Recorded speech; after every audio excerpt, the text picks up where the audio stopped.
Viewers, welcome to my YouTube channel. 2023-24 উচ্চ মাধ্যমিকের ABTA test paper থেকে ইংলিশের পেজের আবার একটা সলিউশন নিয়ে আজকে এসে গেছি। আজকে তোমাদের সাথে শেয়ার করব একটা পেজের এমসিকিউ, এসএকিউ এবং গ্রামার। এর আগে আমি প্রত্যেকটা পেজের এমসিকিউ একসাথে একটা ভিডিওর মাধ্যমে করিয়ে দিয়েছি। সেখানে তোমরা পোয়েট্রি, প্লেজ এবং হচ্ছে প্রোজ, এই তিনটেরই পার্টের এমসিকিউ একসাথে পেয়ে যাবে। ভিডিওটা বেশ অনেকটাই বড়, আমি লিঙ্ক এই ভিডিও ডিসক্রিপশন বক্সে দিয়ে রাখবো, সেখান থেকে দেখে নিতে পারো। আর যদি কেউ পেজ ওয়াইজ করতে চাও তো তাদের জন্য আমি আলাদা আলাদা পেজ ওয়াইজ এমসিকিউ, এসএকিউ এবং গ্রামারগুলো করিয়ে দিচ্ছি পরপর পেজ ওয়াইজ। তো তোমরা দেখো ভিডিওটা, আর নতুন হলে অবশ্যই চ্যানেলটাকে সাবস্ক্রাইব করো। দেখো, আজকে আমি করাবো 26 নম্বর পেজের এমসিকিউ, এসএকিউ এবং গ্রামার। 26 নম্বর পেজে প্রো সেকশনে দেখো কি আছে। প্রথমে, the girl could not bear to sit in a train for more than. মেয়েটি ট্রেনে বেশিক্ষণ বসে থাকতে পারে না। কতক্ষণে বেশি বসে থাকতে পারে না? 2 or 3 hours, 3 or 4 hours, 4 or 5 hours, 5 or 6 hours। 2 থেকে 3 ঘন্টার বেশি বসতে পারে না, তাহলে অপশন এ 2 or 3 hours। 2 নম্বর প্রশ্ন, the number of people who ate every day at Doctor Kalam's house were. কতজন মানুষ ডক্টর কালামের বাড়িতে প্রতিদিন খেত? Very few outsiders, only the members of the family, more outsiders than all the members of the family put together, no outsiders but the villagers। তাহলে কারা কারা খেত? মোর আউটসাইডার, বাইরের অনেকজনই ছিল, এমনকি সেই সংখ্যাটা তাদের ফ্যামিলি মেম্বারের সংখ্যার থেকেও বেশি। তাহলে option C. 3 number, the woman shook the boy until his teeth. মহিলাটি ছেলেটিকে না ধরে নাড়ালো যতক্ষণ না তার কি নড়ে যাচ্ছে? Fell, ached, rattled, broke. যতক্ষণ না তার দাঁতটা নড়ে যাচ্ছে, র্যাটলড হচ্ছে। তাহলে option C. Seeing the tsar, the hermit. জারকে দেখে হারমিট কি করলো? Greeted him with a smile, offered him water, offered him food and shelter, greeted him and went on digging. জারকে দেখে ওই যে হারমিট ছিলেন তিনি তাকে গ্রিট করলেন এবং আবার তার যে খোঁড়াখুড়ি, মাটি খোঁড়ার কাজ যিনি করছিলেন সেটা করতে লাগলেন। তাহলে অপশন ডি। চলে আসবো পোয়েট্রিতে। দেখো, প্রথমে আছে and then it is done. The word it refers to. It বলতে কি বোঝানো হয়েছে? হ্যাকিং, চপিং, টুইস্টিং না কিলিং? এখানে কিলিং হবে, গাছকে মারার কথাটা বলা হয়েছে। তাহলে option D. In the expression they fill the light, they fill the hollow full of light. Hollow suggest, এই যে expression they fill the hollow full of light, এখানে হলো বলতে কি বোঝানো হয়েছে? The stream, the glade, the valley, the hills. ভ্যালিকে, উপত্যকাকে বোঝানো হয়েছে। তাহলে option C. The rhyme scheme of the first quatrain of Shall I Compare Thee is, Shall I Compare Thee কবিতার প্রথম যে কোয়াট্রেনটা, সেখানে রিদম স্কিমটা, রাইম স্কিমটা কি আছে? A B A B, A B B A B B, A B C D. A B A B হবে, তাহলে অপশন এ। তারপরে দেখো, the bird faints because of. পাখিরা ফেন্ট হয়ে যাচ্ছে, মানে হচ্ছে জ্ঞান হারাচ্ছে, কেন? Summer's luxury, the hot sun, the warmth of the stove, the frost. প্রচণ্ড উত্তপ্ত সূর্যের জন্য। তাহলে অপশন বি হয়ে যাবে সঠিক উত্তর। চলে আসবো ড্রামা সেকশানে। I don't want the meadows but I am acting on principal. আমার মিডোজ চাই না, আমি শুধুমাত্র নীতি, কথাটা কোনটা ঠিক ভুল সেটাই বলছি। দ্য স্পিকার ইজ, এই লাইনটা কে বলেছেন? লোমব, চুবুকভ, নাতালিয়া না মেনুরভ? এটা হয়ে যাবে লোমব, লোমবের স্পিচ এটা। তাহলে option A. She is willing according to Chubukov, Natalia is willing to. Natalia কি করতে চাইছে? সি ইজ উইলিং মানে নাতালিয়ার কি ইচ্ছে আছে? Give away the oxen meadows, accept the guess is better and end the argument, get married to Lomov. লোমবকে বিয়ে করতে রাজি। তাহলে option D. Natalia claims that Chubukov had paid dash roubles for Squeezer. Natalia বলেছে Chubukov স্কুইজারকে কেনার জন্য কত টাকা দিয়েছিল? 85 রাবলস, 25 রাবলস, 125 রাবলস না 185 রাবলস? 85 রাবলস। তাহলে option A. Natalia says that she will prove the right over the meadows by. Natalia বলেছে যে সেই মেডুজটা যে তাদের, সেটা সে প্রমাণ করে দেবে। কিভাবে প্রমাণ করবে? Going to court, showing the document, sending her mowers out to the meadows that very day, নাকি making Lomov a present of the meadows? এটা হয়ে যাবে option C, sending her mowers out to the meadows that very day. Option C হয়ে যাবে সঠিক উত্তর। এখানে কিন্তু কোর্ট, গোয়িং টু কোর্টটা হবে না, কারণ ওটা নাতালিয়া বলেনি, ওটা ওর বাবা বলেছিল। তাহলে নাতালিয়া সিটা যেটা হবে সেটা বলেছিল। প্রথমে দেখো, দুইয়ের দাগে আছে প্রোস থেকে এসএকিউ। এখানে মোট 6টা এসএকিউ আছে, উত্তরগুলো দেখে নেব। 1 নম্বর প্রশ্ন, what did the Tsar say when the bearded man begged for mercy. যখন ওই দাড়িওয়ালা মানুষটি জারের কাছে ক্ষমা চাইলো, তখন জার কি বলল? উত্তর লিখবে, when the bearded man begged for mercy the Tsar said that he did not know him and he had nothing to forgive. তাহলে তখন জার বলেছিল যে আমি তো তোমাকে চিনি না আর আমার ক্ষমা করারও তো কিছু নেই। এই কথাটাই বলেছিল জার, যখন দাড়িওয়ালা মানুষটি জারের কাছে ক্ষমা চাইলো। নম্বর প্রশ্ন, describe the parts that Mrs bets carried. Mrs bets যে পার্টসটা ক্যারি করছিলেন সেটার বর্ণনা চেয়েছে। উত্তর লিখবে, Mrs bets carried a large parts with long strap which contained everything but hammer and nails. তাহলে মিসেস বেটস একটা বড় পার্টস ক্যারি করতেন, তার পার্সের যে হ্যান্ডেলটা ছিল সেটা হচ্ছে বেশ লম্বা ছিল স্ট্র্যাপটা, এবং সেই পার্সের মধ্যে হাতুড়ি আর পেরেক ছাড়া বাকি সব কিছুই থাকতো। নম্বর প্রশ্ন, what did Doctor Kalam see when he came out of the mosque after the evening prayer with his father. তাহলে কালাম তার বাবার সাথে সন্ধেবেলায় প্রেয়ার করে যখন মসজিদ থেকে বেরোতেন তখন তিনি কি দেখতেন। উত্তর লিখবে, when Doctor Kalam came out of the mosque after the evening prayer with his father he saw people of different religions would be are sitting outside waiting for his father. Many of them offered bowls of water to him, who would dip his fingertips in them and say a prayer. তাহলে তিনি দেখতেন যে মস্ক থেকে বেরোনোর পর অনেক মানুষজন তার বাবার জন্য অপেক্ষা করছে, এবং অনেকে আবার একটু জল নিয়ে এসছে পাত্রে, যে জলে তার বাবা হাতটা আঙুলটা ডুবিয়ে কিছু মন্ত্র পড়ে দিত, এবং সেগুলো তারা সেই জলটা তারা ঘরে নিয়ে যেত। তো এটাই দেখেছিল যে বাবার জন্য কিছু বিভিন্ন ধর্মের মানুষ অপেক্ষা করতো, কারোর কাছে আবার জল নিয়ে আসতো, কেউ কেউ যে জলটাকে মন্ত্রপুত করার জন্য বা স্যাংটিফাইড করার জন্য নিয়ে আসা হতো। ঠিক আছে। নম্বর প্রশ্ন, what made the narrator wish to raise his hand and touch the girl's hair. কোন জিনিসটা মানে বক্তাকে কোন জিনিসটার জন্য বক্তা চেয়েছিল যে মেয়েটির চুলটাকে টাচ করতে। উত্তর লিখবে, the perfume of the girl's hair was so tantalising that the narrator wanted to raise his hand and touch the girl's hair. তাহলে বক্তা ওই মেয়েটির চুলটাকে টাচ করতে চেয়েছিল, কারণ মেয়েটির চুলের যে গন্ধটা এতটাই তাকে টান ছিল, এতটাই ট্যান্টালাইজিং ছিল, যে তার জন্য বক্তা বাধ্য হচ্ছিল যে তার হাত মেয়েটির চুলে দিতে।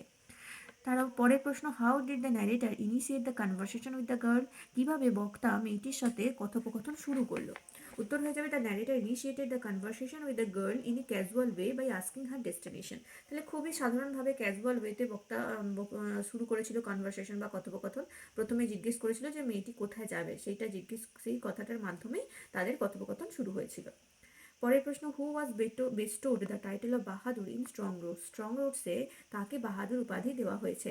উত্তর হয়ে যাবে, one of Kalam's mother forebears was bestowed the title of Bahadur by British in Strong Roots. Strong রোডসে বলা হয়েছে যে কালামের মায়ের একজন পূর্বপুরুষকে ব্রিটিশদের দ্বার থেকে বাহাদুর উপাধি দেওয়া হয়েছিল। পরবর্তী প্রশ্ন, describe the appearance of Roger when Mrs Bates caught him. যখন মিসেস বেটস রজারকে ধরেছিল তখন তার অ্যাপিয়ারেন্সটা কীরকম ছিল, কীরকম তাকে দেখতে লাগছিল। তাহলে উত্তরে লিখবে, Roger was 14 or 15, frail and willow while in tennis shoes and blue jeans. He was a dirty face when Mrs. Jones caught him. He has a dirty face. আচ্ছা, যখন মিসেস জোন্স তাকে ধরেছিল তখন রজারের মুখটা একটু নোংরা ছিল, ডাটি ছিল, আর হচ্ছে তাকে দেখে মনে হচ্ছিল 14 কি 15 বছর বয়স হবে, বেশ রোগা পাতলা, আর হচ্ছে টেনিস শু পরেছিল, ব্লু কালারের জিন্স পরেছিল। তো এটাই ছিল রজারের অ্যাপিয়ারেন্স যখন মিসেস বেটস বা মিসেস ওয়াশিংটন তাকে ধরেছিল। পরবর্তী প্রশ্ন, what did the Tsar do when the sun began to sink behind the trees. যখন সূর্যটা গাছের ফাঁকে ডুবে গেল তখন জার কি করলো। উত্তর লিখবে, the Tsar struck the spade into the ground at last and said he had come to the hermit for an answer to his questions when the sun began to sink behind the trees. তাহলে যখন সূর্য ডুবে গেল তখন jar বলল, তার last কোদালের আঘাতটা মাটিতে দিল এবং বলল যে আমি আপনার কাছে এসেছি, হারমিট, আমি আপনার কাছে এসেছি আমার 3টে প্রশ্নের উত্তর জানার জন্য। এবারে দেখে নেব পোয়েম সেকশন থেকে যে এসএকিউগুলো আছে। প্রথমেটা দেখো, what is the meaning of anchoring earth. Anchoring earth বলতে কি বোঝানো হয়েছে। উত্তর লিখবে, the anchoring earth means that the earth works as an anchor to protect the tree and saves it from getting uprooted. তাহলে অ্যাঙ্কারিং আর্থ বলতে বোঝানো হয়েছে যে পৃথিবী অ্যাঙ্কার হিসাবে কাজ করছে গাছেদের শিকড়টাকে আটকে রাখার জন্য মাটিতে, যাতে করে গাছের শিকড় উপড়ে না যায়।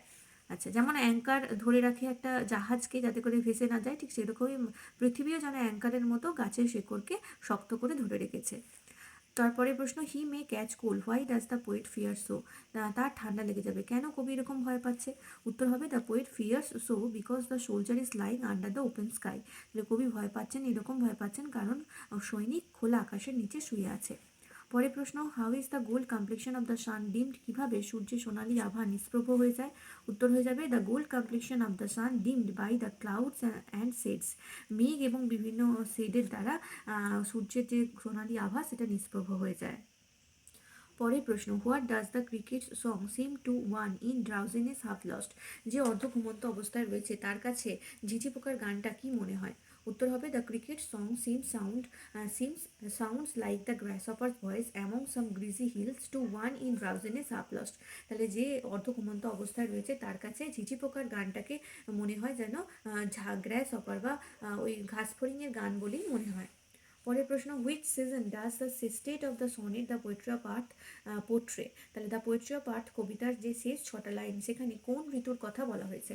তার কোন ঋতু তোমরা নিশ্চয়ই জানো, উইন্টার। তাহলে এখানে লিখবে the sestet of the sonnet the poetry of earth portrays winter season. যদি বলতো যে অক্টেভে কোন সিজনের কথা বলা আছে তাহলে কিন্তু হতো গ্রীষ্মকাল, ঠিক আছে, সামার। আর যদি ওইখানে সেস্টেড বলা হয়েছে তাই জন্য হবে উইন্টার। পরবর্তী প্রশ্ন, mention the two adjectives Shakespeare uses to describe the beauty of his friend. Shakespeare তার বন্ধুর সৌন্দর্যকে ব্যাখ্যা করার জন্য দুটো অ্যাডজেক্টিভ ব্যবহার করেছেন, বিশেষণ। সেই দুটো অ্যাডজেক্টিভ কী কী? এটা হবে two adjectives that Shakespeare uses to describe the beauty of his friend are lovely and temperate. দুটো অ্যাডজেক্টিভ যিনি ব্যবহার করেছেন সেটা হচ্ছে একটা লাভলি আর একটা হচ্ছে টেম্পারেট। পরের প্রশ্ন, from the mountain top the sun's rays mention the figure of speech used here. এখানে এই যে লাইনটা from the mountain top stream the sun's rays, এখানে কি ফিগার অফ স্পিচ ব্যবহার করা হয়েছে? এখানে পার্সনিফিকেশন ব্যবহার করা হয়েছে, তাহলে উত্তর লিখবে the figure of speech used in the above line is personification. এখানে সূর্যকে পার্সনিফাই করা হয়েছে। পরের প্রশ্ন, why is the root called white and wet, কেন শিকড়কে বলা হয়েছে সাদা এবং ভিজে? উত্তর হবে the root is white because it is not expose to the sunlight and it is wet because it absorbs water from the earth. তাহলে শিকড়টা সাদা কারণ এটা সূর্যের আলো পায় না, মাটির নিচেই থাকে। আর ভিজে কারণ হচ্ছে এটা মাটি থেকে জল সংগ্রহ করেছে, সেই জন্য ভিজে। তো এই জন্য হোয়াইট এবং ওয়েট। এবারে চলে আসবো গ্রামারে। দেখো 4-এর দাগের এতে গ্রামার আছে, এটা তোমরা 28 নাম্বার পেজে পাবে। এখানে গ্রামার মোট তোমাদের 6টা ডুয়াস ডিরেক্টেড দেওয়া হয়েছে, আর আর তারপরে আছে বিয়ের দাগে আর্টিকেল প্রিপোজিশন, এবং 5-এর দাগে আছে বিয়ের দাগে, তারপরে সি এর দাগে আছে হচ্ছে তোমাদের এই যে সঠিক ভার্বটা, সব ফর্মটা লিখতে হবে, সঠিক ভার্বের ফর্ম। তো এগুলো করবো, প্রথমে দেখে নেবো Dooars directed. 1 number, I was becoming quite daring but it was a safe remark made it a simple sentence. Simple sentence করলে হবে it was safe remark of my becoming daring. 2 number, his answer filled me with a strange energy and enthusiasm. Voice change করতে হবে, উত্তর হয়ে যাবে I was filled with a strange energy and enthusiasm by his answer. পরেরটা, the woman said, what did you want to do that for? Rewrite into indirect speech. Indirect speech করতে হবে, উত্তর হয়ে যাবে the woman asked what he had wanted to do that for. Next, when the jar approached, the hermit was digging the ground in front of his hut. আচ্ছা এটা sorry, এটা HUT heart হবে। তারপর এখানে বলেছে এই সেন্টেন্সটাকে স্প্লিট করতে দুটো সিম্পল সেন্টেন্স, দুটো সিম্পল সেন্টেন্সে এই বড় লাইনটাকে ভাগ করতে হবে। উত্তর হয়ে যাবে the tsar approached 1 number sentence. 2 number sentence the hermit was digging the ground in front of his hut. তারপরে 5-এরটা দেখো, the humming insects don't disturb his rest. Rewrite using the adjective form of disturb. ডিস্টার্বের adjective form use করে সেন্টেন্সটাকে rewrite করতে বলেছে, তাহলে এটার উত্তর হবে the humming insects do not distress his rest. Next, what a burden to be the father of grown up daughter, make it assertive. এটা এক্সক্লামেটরি সেন্টেন্সে আছে, এটাকে অ্যাসার্টিভ সেন্টেন্স করতে হবে, তাহলে এটার উত্তর হবে to be the father of a grown up daughter is a great burden. এবারে দেখো বিয়ের দাগের আছে article preposition. Dash water dripping, এটা হয়ে যাবে the water dripping. Dash his face, এটা হবে from his face. Thank you ম্যামের একটা অংশ এটা। The boy looked dash her, the boy looked at her. There was a long pause after he had dried his face and not knowing what else to do, dried it again. The boy turned dash wondering. The boy turned around wondering what next. The door was open. He could make a dash for it down the hall. তাহলে প্রথমে হলো the, তারপর এটা from, তারপর এটা at, তারপর এটা to, তারপরে around এবং তারপর এটা হবে for. ঠিক আছে? আচ্ছা, এবার সি এর দেখো কারেক্ট এরর কারেকশন। প্রথম কি লেখা আছে? But the tsar did not give him the spade and continuing to dig. কন্টিনিউইংটা ভুল আছে, তাহলে কন্টিনিউইং এর বদলে হবে কন্টিনিউড টু ডিগ। কন্টিনিউটা হয়ে যাবে কন্টিনিউড। তো আশা করি বুঝতে পারলে 26 নাম্বার পেজের গ্রামার পোর্শন এবং এসএকিউ এমসিকিউ পোর্শন করিয়ে দিলাম। পরবর্তী ভিডিওতে নেক্সট পেজের এমসিকিউ এসএকিউ এবং গ্রামার নিয়ে চলে আসবো। এভাবে প্রত্যেকটা পেজই কমপ্লিট করব, যেরকম আগের বারেও করিয়ে দিয়েছিলাম। তোমরা আগের বারের ভিডিওগুলো দেখলেই বুঝতে পারবে কিভাবে করাই। তো এভাবেই কিন্তু করিয়ে দেবো। তোমরা অবশ্যই একটু ভিডিওগুলো শেয়ার করো। যত ভিডিও শেয়ার হবে এবং যত বেশি ভিউ আসে, তাহলে আমি এই পোর্শনটা কন্টিনিউ করব। তো তাই জন্য বলছি একটু শেয়ার করো, লাইক করো, এবং যদি নতুন হয়ে থাকো তাহলে চ্যানেলটাকে সাবস্ক্রাইব করে পাশে থাকা বেল আইকনটা প্রেস করে রাখো।